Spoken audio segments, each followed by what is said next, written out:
And on the GM side, this player agency really reduces GM prep time. And this is especially true when, you've prepared stuff beforehand or you're using a campaign setting. I want to talk about like a true sense of exploration. And I'm going to use the Mucklands as an example because the Mucklands has a couple of other resources that pair with it really well that create this sense of exploration.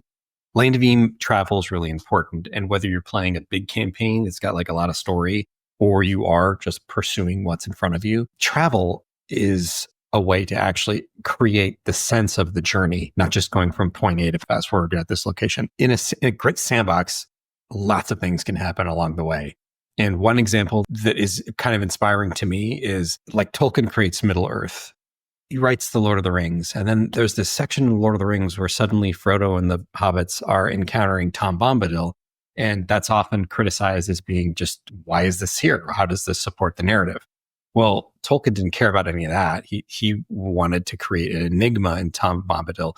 Tom Bombadil exists in that location, and it's a fun offshoot adventure that brings us closer to the characters, and it's obviously like a little Easter egg. I think the second reason why sandboxes are great is because they provide a true sense of exploration that you just can't get in other modes of play. But exploration is kind of notoriously hard to pull off in RPGs, or at least that's the misconception. Many prepped adventures funnel players down a certain path. Sometimes it's called railroading. And if they stray, off the beaten path, the GM is left scrambling. And so this can be a major problem, especially if the GM is just used to having all of this prep go off so swimmingly and then there's a hitch. What do you do? In a sandbox, that type of deviation is welcomed because you've got these locations in the sandbox that are already, prepped beforehand. And if the players go there, well, that's what they encounter. Mucklands as an example, you're on your quest, you're doing your thing. The GM